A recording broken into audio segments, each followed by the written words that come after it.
we're live. Today I have the honor of interviewing 60 East. 60 East is a celebrated hip hop artist and the founder of the Happiness of Pursuit Festival. He just released a new album entitled My Hometown, and on this album, he goes in deep on the West Coast, Los Angeles, and the Inland Empire. It's masterfully produced by members of the Soul Council, which is the iconic production crew put together by Ninth Wonder. We're going to bring him in and talk about the new album. We're going to talk about his career in music and future plans. Let's bring him in. Hey, Thank you, what's my going on? It's an honor to have you on. Yeah, thanks for having me, brother. Thank you.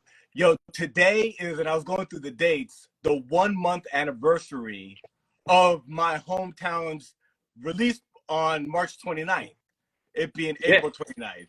That's super dope. 1 month, here we are, my hometown. Talk to us about this album. I feel like this is my life's work right here, I just wanted to make my debut something special. And I'm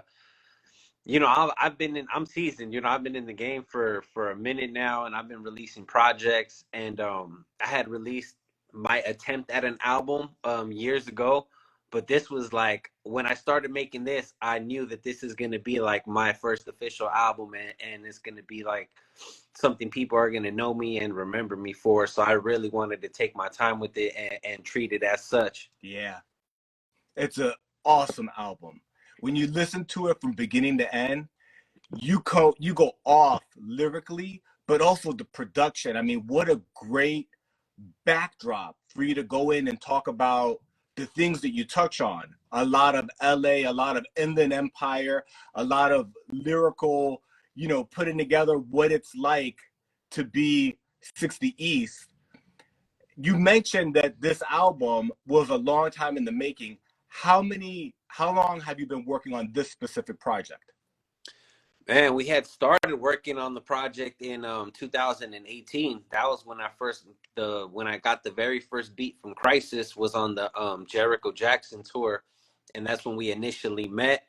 And and then from there it was kind of like I had got the beat, and I didn't really have any creative like direction I was going with it so far, and that didn't come till later. But once that came is when I really started like hammering away at the album.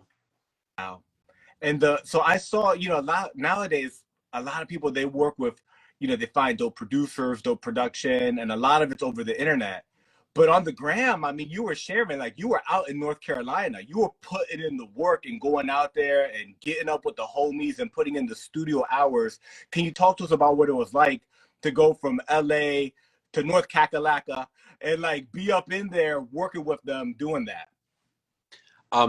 It was dope. I mean, just me and Christ already had that relationship, and he would be out here in LA, and we would work together. And then getting to go to North Carolina, getting to go to like Jamla, and see the whole team there working, getting to work with Crisis and Soundtrack, and really getting to sit down with Crisis and like mix the album and like go through every song. It was a tedious process, but it was a blessing. And the dope thing about it is a lot of people that don't know this, but the place where Crisis mixed the album at, where he's staying right now, is the same place that they had recorded a lot of the Little Brother and away team stuff back in the day. Wow.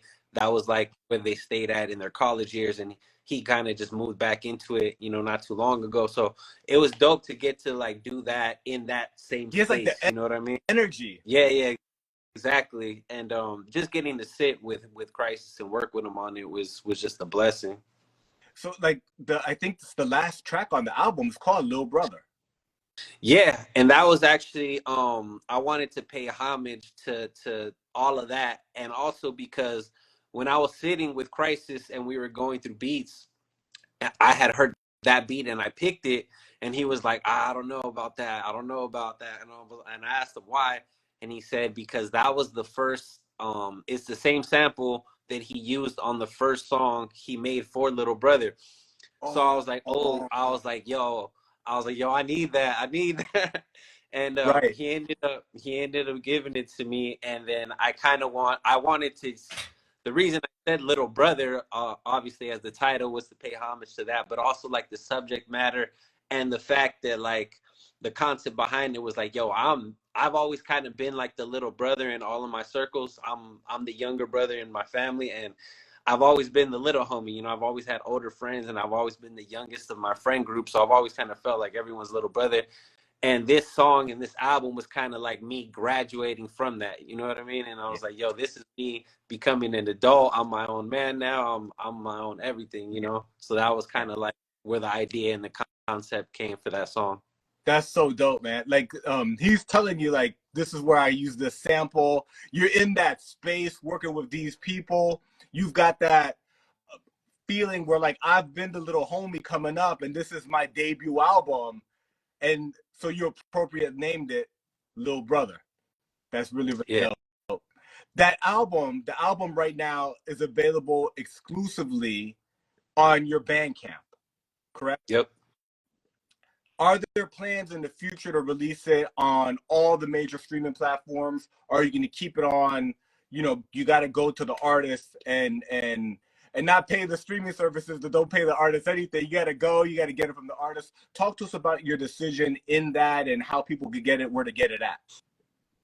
So I'm actually gonna roll out the album over time on streaming services. So I'm like maybe like 4 songs in that are already up Yeah. there. And over the next couple of months, I'm gonna release a couple more songs that are like also singles off of the album. Yeah. And then, I'm thinking in like August or September, maybe October, even around the time of the festival, I'm gonna release it all online and let people stream it on the streaming services. But the idea behind that was just to kind of like, I'm tired of doing all this work and collecting pennies from the streaming services. So I was like, yo, if I'm gonna do this, I want to do it right and do it straight from my platform and be able to monetize the way I want to do it, be able to collect emails the way I can, stay in contact with the people that are supporting me and not just look at numbers on the screen Yeah. and get pennies out of it. And it was weird. It was dope because I actually made more money off of my pre-sales on this album than I did off 1 million streams on Spotify.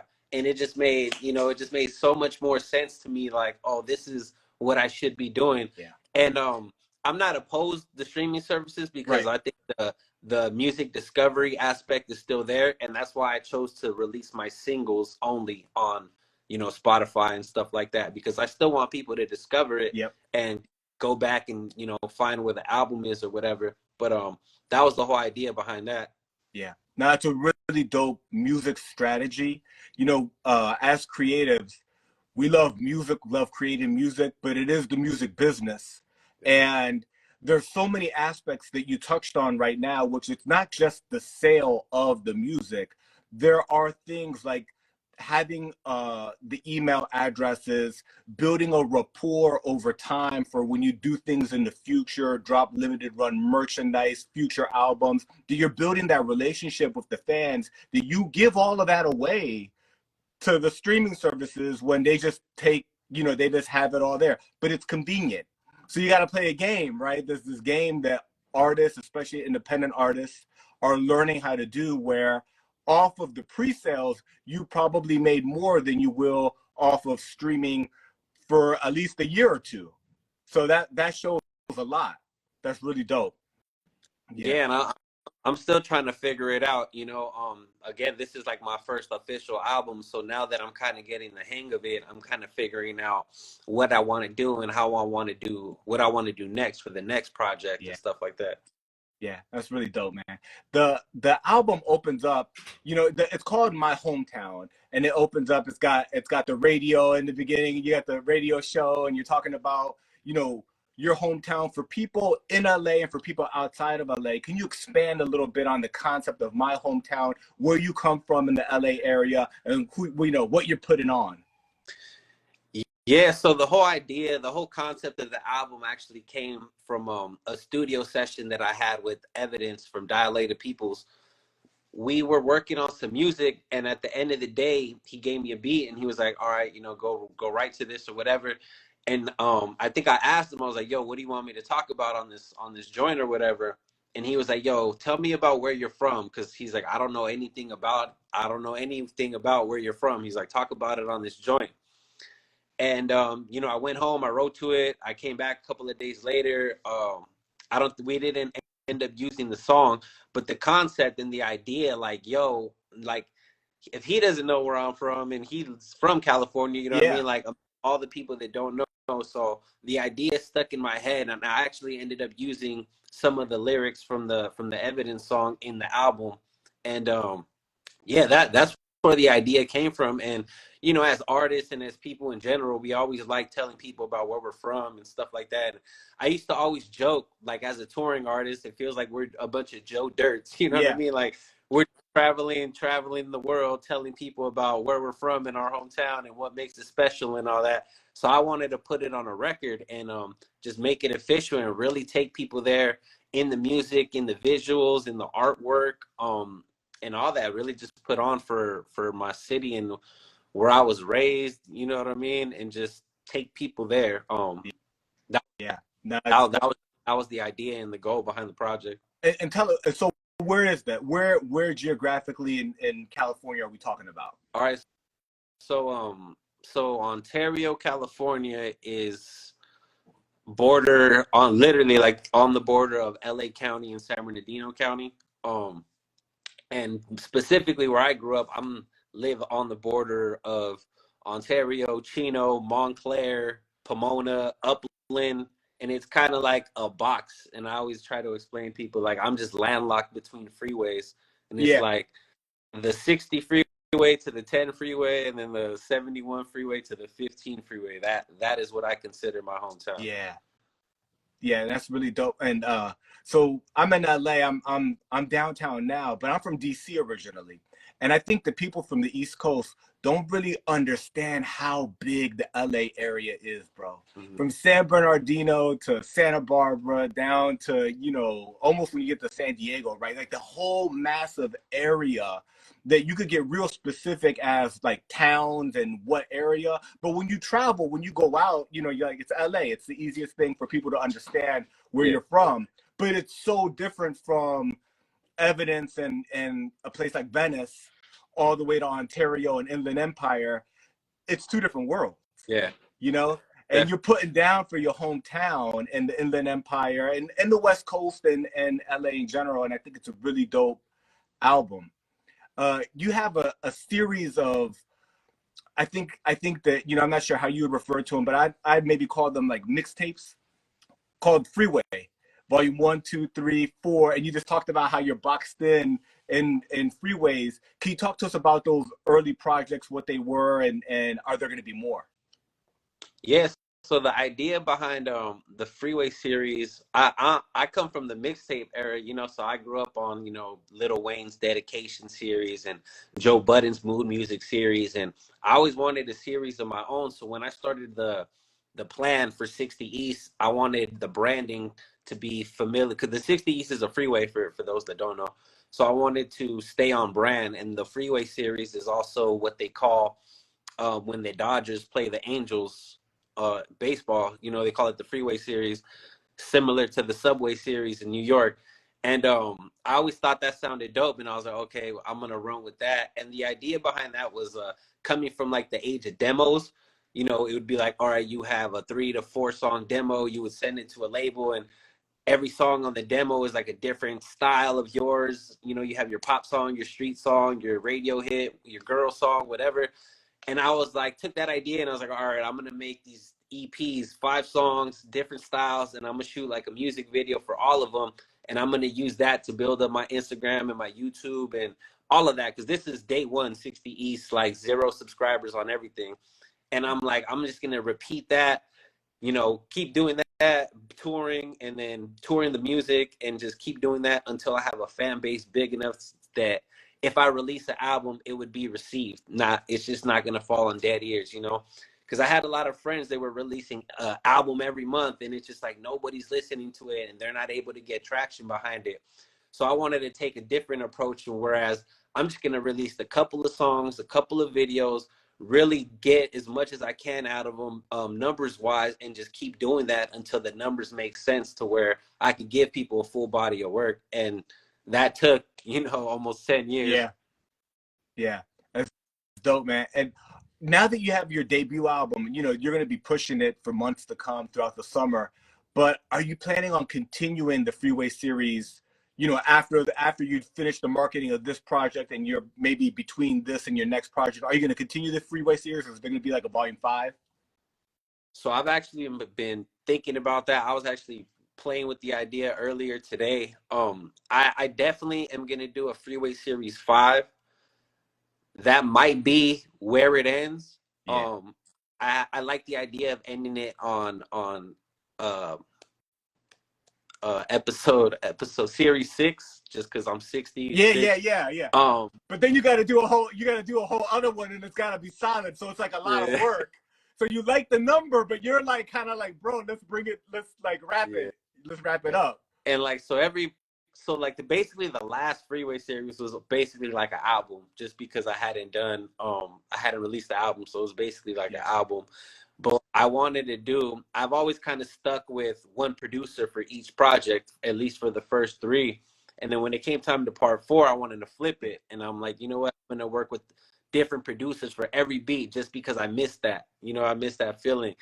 And then so the idea that I have for part 5, I want to call it the Freeway Series 5 Carpool Lane, and I want to have features on every song, and just songs that I do with my friends and my homies, because for the most part for the Freeway series, I didn't have a lot of features. It was mostly just solo stuff. So I want to just flip the concept on its head for the 5th one and possibly the last one. You know what I mean? That's really dope. Carpool, you with the homies in the car, basically rapping the beats. It's the freeway. You know what I mean? Yeah, I think it's cool too. Like the idea of like I'm closing this chapter. You know what I'm saying? Of I'm gonna move on creatively, right? I want to do other things. I don't want to leave it just loose. It makes me think of like Spanish telenovelas. They end. You know what I'm saying? There's like boom. There's like a big. Whereas American ones, like they still got General Hospital. You know what I'm saying? Like it goes on forever, right? Where it's like you have like closure. So it's like, okay, this was this era of my career. Now we're moving into something else, and it allows you to kind of free up that bandwidth. That's cool, man. That the idea with that also too is like the idea of the Freeway series was me, like it was you guys are riding with me on this journey to trying to make it into hip hop or into the music industry. And you know, every season has kind of been like getting closer. Part 1 was just the Freeway series, is kind of the entrance into the journey. Part 2 was a cruise control, where it's like, oh, things are starting to happen. I'm starting to get notoriety. I'm starting to get booked on tours and festivals, and things are, going good. And then it's traffic jam. Like, oh, damn, like I didn't see all this stuff happening. And then it's just all the problems that come, all the setbacks and all the negative things that come with the success and the touring and all of that. And then it's diving into that. And then part 4 is kind of like, we're what is part 4 called? I don't even remember right now. I just have series. I have part 4 on my note cards.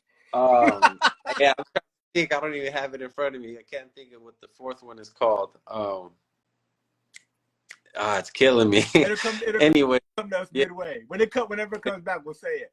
Yeah, anyway, the 4th one is just kind of going on that concept, like coming out of the traffic jam, like, oh, some things are good, some things are bad, but like we're still on this journey and we're almost there. And then the album is kind of, again, like I wanted to release the album when I felt like I was already in the game. So I'm here. Like I'm here now. I'm definitely here. So part 5, I think it might be the end of it, because especially with all the features and stuff on it, it's going to be like, yo, I made it. I'm here. I'm with these people. And now it's off to the races. Yeah. These are my colleagues now. Yeah. That's dope, man. That's dope. The new album so far has 3 videos.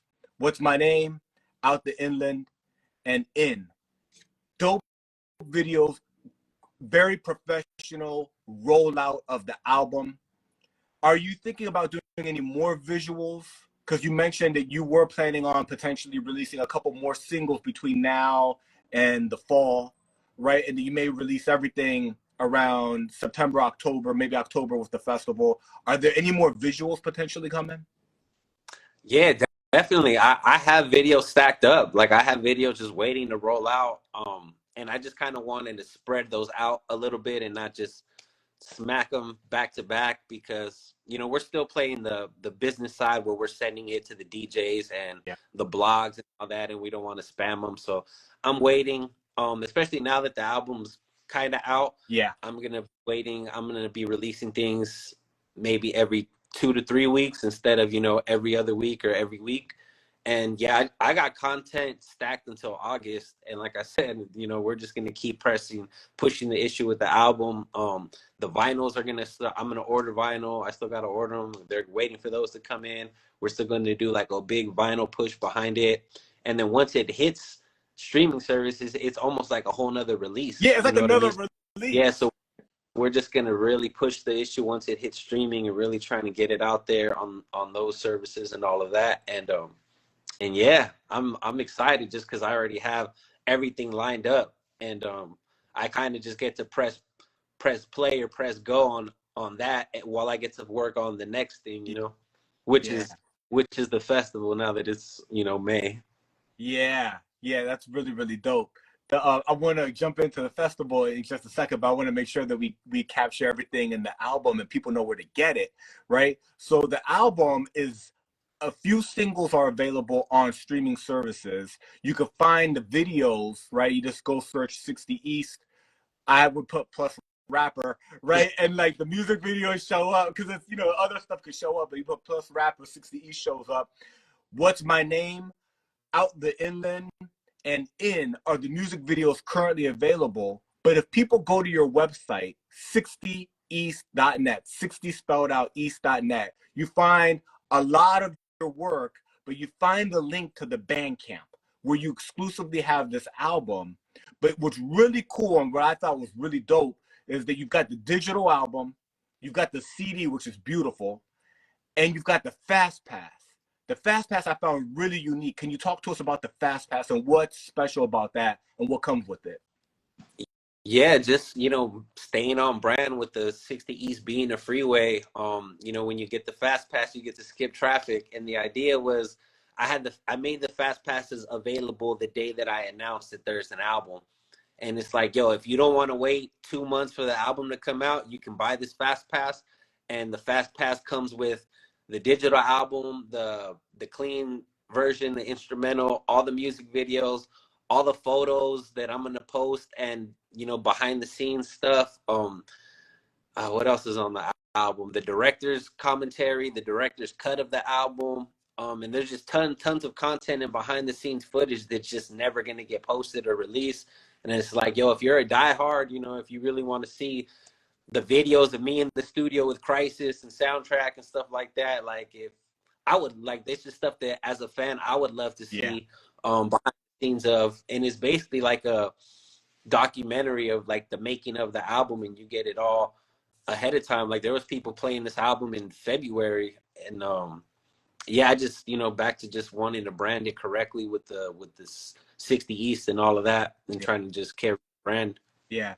Now, the way that you wrote it out, it's like a thumb drive basically, right? It's like the credit card Yeah. thing with a thumb drive with all this exclusive content that you can't get anywhere else. One of the things I think that we've lost as everything's gone streaming is that we used to have albums and you'd be able to read the liner notes and get all this information for the artists that we love. And you have that with not only the CD and the upcoming vinyl, but with the Fast Pass, fans get to see behind the scenes and content that they're not going to get anywhere else, and that's available exclusively on your Bandcamp. That's really dope. Thank you. Yeah, yeah, bro. So you were mentioning the festival, right? So some people, know you more for the festival because it's such a big festival. So some people know you from your music. They don't know you got the festival. Some people know you from the festival. They don't even realize how dope you are as an MC. The Happiness of Pursuit Festival. Talk to us about that festival. How did it start? Where does it take place? When does it take place? It's a long story. Yeah. Long story short, it got started 2017. I had a family member that took over the bar that we have the festival at in like 2015. And it was just kind of like a dive bar. They didn't have a stage or any live music or anything. But as you know, I started throwing like little events there, like listening parties or whatever. And then I kind of pitched the idea to them, like, yo, we should start having like more shows here. So little by little, I started throwing shows there and kind of opening it up to the locals to have stuff there too. And then in 2017, my the same family member kind of approached me with the idea. He's like, yo, what if we were to, throw something in the parking lot? And then that's where the idea for the festival was born. And I kind of had wanted to. I had been touring, like I had been a tour rat for almost like 6-7 years at the time, like constantly on the road. And I had my daughter in 2015, so I kind of wanted something to keep me home more for that time. And then this opportunity approached, and I was like, yo, this would be perfect because I can still focus on music. I can build up this brand and be home more with my kid and still build the 60 East brand. And then, yeah, the first year we sold like 30 tickets, but then like the day of, we had a lot of people come and buy tickets. And then, we didn't make money, but we also didn't lose money. And the first year, like I wasn't even financially invested. I was just the promoter. Yeah. And then once the venue saw, they were like, yo, we didn't lose money and we got all this promotion out of this. Like, let's keep this going. And when I saw that, and I was like, oh, I think I could take this to the next level. So the next year I kind of doubled down on it. We doubled the budget. I doubled the time that I had invested into it. And we sold like 3 times the tickets we sold the first year, 4 times, something like that. But we saw the numbers double, and then we were like, oh shit, we got something here. And then we saw the Instagram starting to grow and all the pages start to grow.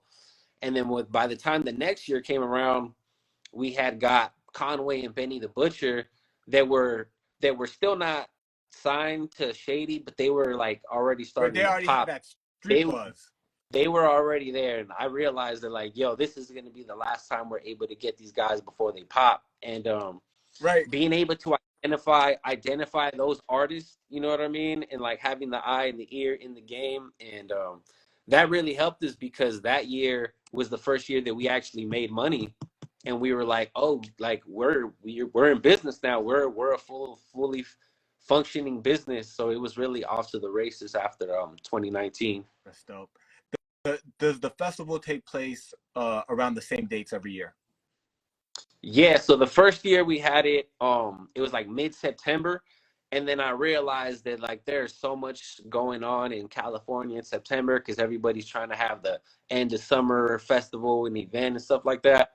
So I decided to move it to the first week of October when it's like things are kind of calmed down, people are going back to school. It hurts, but it also helps a little bit because we're not competing with as much stuff. Yeah. So yeah, so we've done the first weekend of October since 2018. That's dope. That's dope. The you mentioned Conway, Benny the Butcher. Can you mention some of the other folks that have performed there over the years so people understand how much talent is coming through there? Yeah, we've had Joel Santana, Obi Trice, Pharaoh Monch, Immortal Technique, Mob Deep, Blue, Evidence, Sci-Hi the Prince, Sugar Free, The Reason from TDE, The Far Side. And that list is long now too. That list is just the people you just named off the top of your head. I mean, that's hip hop. That's like a who's who. You know what I'm saying? Of incredibly dope artists. That's amazing. Now, I also read on your website that there's a happiness of pursuit like foundation in addition to the festival that you guys have created. Can you share with us a bit about the foundation and the goal and the purpose of it? Yeah, so I mean, over the years, like I've gotten asked to speak like at certain music programs and mentor programs. So I always had the idea of starting a program locally where we can be a mentor for artists and provide a platform where artists can learn how to perform, learn how to write songs, learn how to tour and stuff like that. So once the festival got started and the venue built a stage and all of that, I kind of realized like we have the opportunity to provide this platform for other people now throughout the year. So we started Arts Foundation to do that, and just to provide, you know, different opportunities for up and coming artists to showcase their music and to get in front of other people. We started like via the festival and the Arts Foundation, we started an online contest where, you know, we have artists submit music videos from around the country, and then we'll pick the top ones, and the person who wins the best one, you know, we fly them out from wherever they're from, we put them on the main stage at the festival, promote them through the festival and all that, put them in a hotel for the weekend. And we also started last year, we started a competition tour where we're going to different markets and hosting these performance competitions, and the winner of each city gets to come and perform at the festival also. And yeah, you know, just throughout the year, we're also hosting events and just different opportunities for artists to showcase what they got. That's dope, man. Yeah, you mentioned, so I saw that on your Instagram where you guys were doing the festival, like you had like a tour. You had like the festival tour, right? Was that the first time last year that you guys did that? Yeah, and it's cool, but it's not necessarily, you know, the festival going on tour. Yeah, Per se. it's But like the brand. we had myself along with some of the other artists that had performed on the festival before, like Curtis King, Noah James, and the Invisible Ponchos. Yeah, yeah. The no, I think that's really cool, and it helps the brand move around and helps everything, right? Helps hip hop, helps you, helps, you know, people have something positive to do. I believe that Afro was on some of those, but you also dropped a project with Afro. Can you talk to us about the sideshow and that relationship with him? Yeah, I mean, me and Afro just been friends for a minute, like just from being around the way, you know what I mean, touring and stuff. Yeah, Um, I mean, we had been friends for like 5 years before we even did any music together. And then I think one day I was just at his crib chilling, and he was making some beats. And I asked him, I was like, "Yo, why don't you like promote your beats more and stuff like that?" And he was kind of like, "I don't know." And he's like, I don't really have like artists or whatever that I don't know if he wasn't comfortable with or whatever, but I was kind of like, "Yo, let's do you're like, something. Like yo, I can put your," I was like, "I'll put your beats in front of people or whatever." And yeah, from there we just started working on the project again. Like this was something like that took a couple years. Also, I think over the pandemic, like I had the beat sitting on my folder or on my desktop for a minute, and over the pandemic, I really sat down with them and really knocked them out. And then we created the branding and came up with the idea of like thematically doing it like Beavis and Butthead yeah, and all of that. And it's crazy because that brand is kind of like taking a life of its own now, and like at the sideshow is like its own brand now. And you know, we're talking to labels already about the part two. We're setting up tours. We've been like making our rounds around the country this year, still promoting the project. I think we just passed like 75,000 streams on Spotify. yeah. So it's crazy, you know, like it wasn't something we necessarily have planned. It was just like two homies kicking in. We were like, "Yo, let's just drop some shit." That's And hip hop, yeah, bro. It's so yeah, organic, so organic. You're just kicking it. You're a dope MC. You're a dope creative. He's a dope MC, dope creative, and you're like, let's put it together. Let's put this together. yeah. That's really dope. The Sideshow, 60 East, and Afro available on streaming services. It's a dope project. People go check it out now. You've been touring. I know you did a tour up the Northwest. Um, Incredibly dope. You know, you've mentioned between the festival, but also that, you know, you had a lot of experience working on different shows and promotions.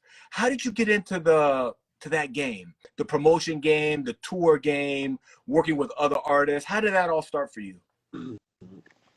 I mean, really, it's just following the path, you know, chasing this dream. Um, early on, like I just put myself out there. I was like, yo, I'm gonna do anything and everything I can to make it as a rapper. Yeah. And like early on, I had got a an internship at a independent. It's an indie record label, but it was also also an independent marketing and promotions company. So I really learned a lot about the business during my time there. The owner kicked a lot of game to me, and he would take me to, like the ASCAP Expo and the New Music Seminar and just events that I didn't even know existed. I'm like, yo, Yeah. there's conferences for the music business. I was like, oh, okay. And then he would tell me, he's like, yo, you need to print flyers, you need to print CDs, you need to print business cards. And he's like, when we go to this event, you need to shake as many hands as possible. You need to exchange business cards. You need to start an email list. You need to do all of this stuff. And he was basically teaching me how to start a record label and how to start a business. And like, I didn't realize it at the time because I was like, I'm trying to get signed to a record label. I'm not trying to start a record label. Yeah. But over the years, I ended up, using all that game and advice and just creating my own lane and, creating my own label and releasing my own music. Yeah. And And yeah, just creating your own platform, building right? Because the up. Yeah, festival adds to that. It's a platform that you have. yep, yep, exactly. That's dope, bro. I the same game for the festival, building up the email list, building up the social media and all that. Yeah. Yeah. Now you've toured not only in the United States, you've gone abroad to Europe also. Yeah. What's different about, you know, the way hip hop is received, from indie artists stateside versus what happens when you go abroad to Europe? I feel like back in the day it used to be a little different just because we're hip hop is American. It's an American Art form. export. Yeah, it's an Yeah. American art form. So we're viewed not just in Europe, just everywhere. We're viewed as the cultivators, like, oh, you guys are from the motherland. So there was always kind of a certain level of respect. And now that all these countries are starting to have, France has French hip hop and Yeah. big French artists and stuff like that, they're kind of developing their own cultures and scenes. It's not so American music based or English based anymore.